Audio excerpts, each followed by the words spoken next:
नमस्कार विद्यार्थी मित्र, कक्षा 9 के लिए हमने यहाँ पर कविता 10 देखी थी, भारत का गौरव। तो अब हम उसका स्वाध्याय देखेंगे और स्वाध्याय में प्रश्न नंबर 1 है, वो इस प्रकार है। तो पहला प्रश्न है, निम्नलिखित प्रश्नों के उत्तर 1-2 वाक्य में दीजिए। तो यहाँ पर पहला प्रश्न है उसका, भारत का प्रकृति का लीला स्थल क्यों कहा गया है? तो उत्तर इस प्रकार है, भारत में हिमालय के समान मनोहर पर्वत तथा गंगा जैसी पवित्र नदियां हैं, इसीलिए इस देश को प्रकृति का लीला स्थल कहा गया है। प्रश्न नंबर 2, भारत को वृद्ध क्यों कहा गया है? उत्तर इस प्रकार है, भारत संसार का सबसे पुराना देश है, इसीलिए उसे वृद्ध कहा है। प्रश्न नंबर 3, विधाता ने नर सृष्टि का विस्तार कहाँ से किया है? उत्तर इस प्रकार है, विधाता ने नर सृष्टि का विस्तार भारत से किया है। प्रश्न नंबर 4, आर्य किन किन विषयों में आचार्य थे? तो उत्तर इस प्रकार है, आर्य सभी तरह की विद्याओं तथा कला कौशल्य में आचार्य थे। प्रश्न 5, आर्यों की संतान आज किस स्थिति में जी रही है? उत्तर इस प्रकार है, आर्यों की संतान आज अधोगति में जी रही है। प्रश्न 6, आर्यों की क्या विशेषताएं रही हैं?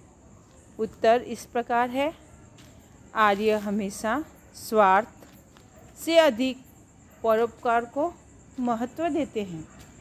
वे मोह से दूर रहते हैं और निष्क्रिय रहना पसंद नहीं करते हैं। प्रश्न नंबर 2 इस प्रकार है, निम्नलिखित प्रश्नों के उत्तर 5-6 वाक्यों में लिखिए।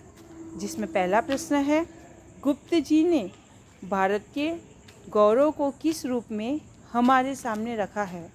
तो उत्तर इस प्रकार है, गुप्त जी कहते हैं कि भारत प्रकृति का पुण्य लीला स्थल है।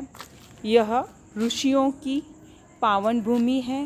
भारत की संसार का सिरमौर है। भगवान की बनाई हुई भवभूतियों का सबसे पहला भंडार भारतवर्ष ही है। यहाँ के निवासी आर्यों की यह प्रसिद्ध भूमि है।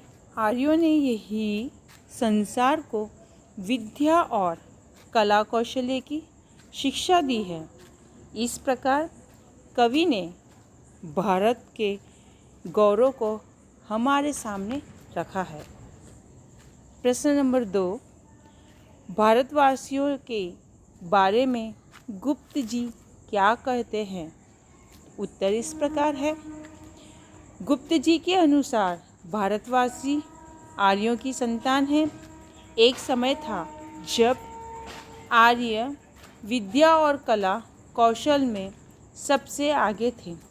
ज्ञान विज्ञान के क्षेत्र में उनका कोई मुकाबला नहीं कर सकता था, परंतु उन महान आर्यों की संतान होकर भी आज भारतवासी अधोगति में पड़े हुए हैं। प्रगति की दौड़ में वे बुरी तरह पिछड़ गए हैं, फिर भी अपने महान पूर्वजों के उच्च आदर्शों को वे भूले नहीं हैं। प्रश्न नंबर 3, आर्यों के उच्च चरित्र के बारे में गुप्त जी ने क्या कहा है?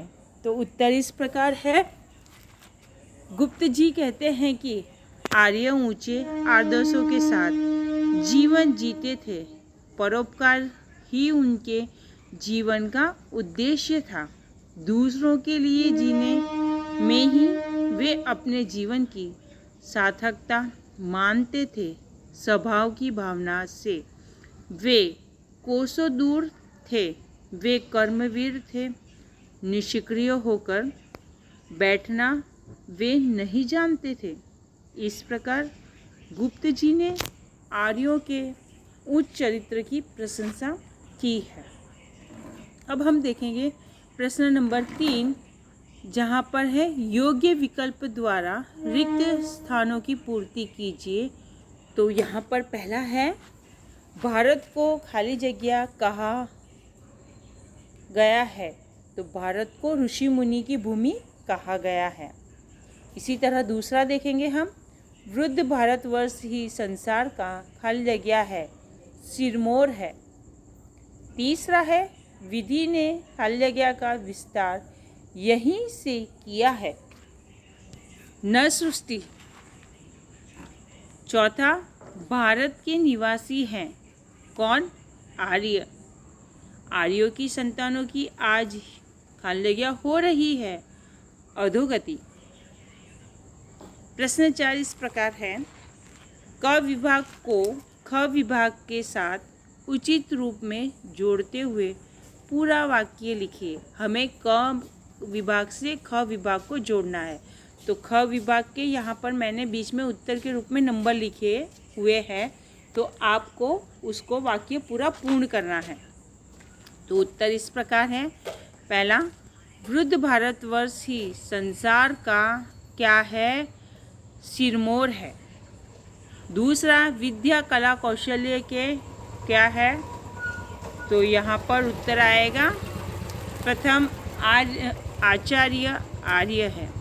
तीसरा है संपूर्ण देशों से अधिक भारत का उत्कर्ष है, पहला।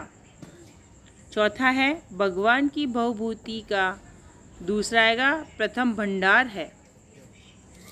पांचवा है भारत जैसा पुरातन देश, तो उसके सामने आएगा चौथा, दुनिया में कोई दूसरा नहीं है, देश दुनिया में दूसरा कोई नहीं है।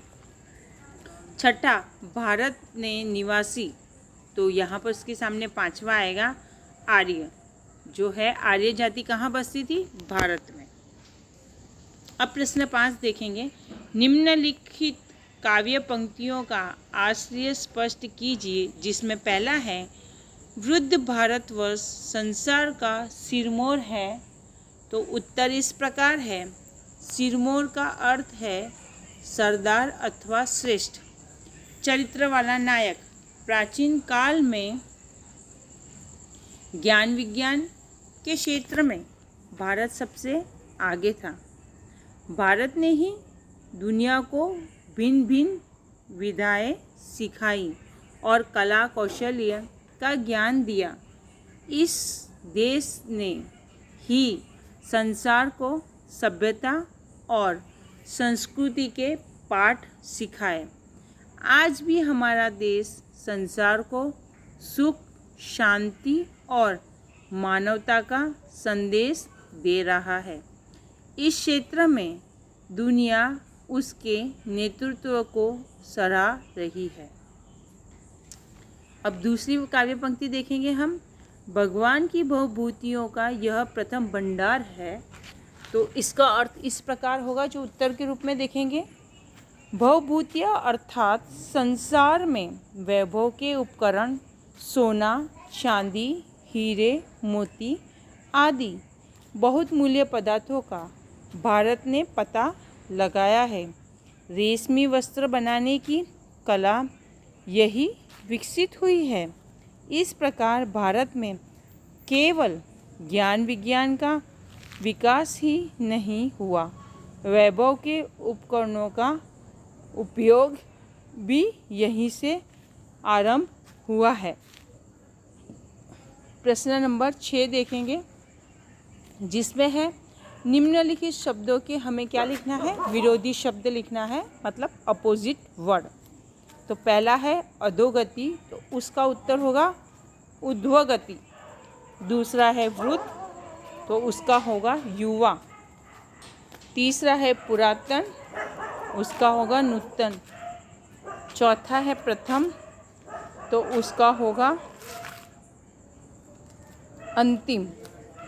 पांचवा है विस्तार, तो उसका होगा संकुचन।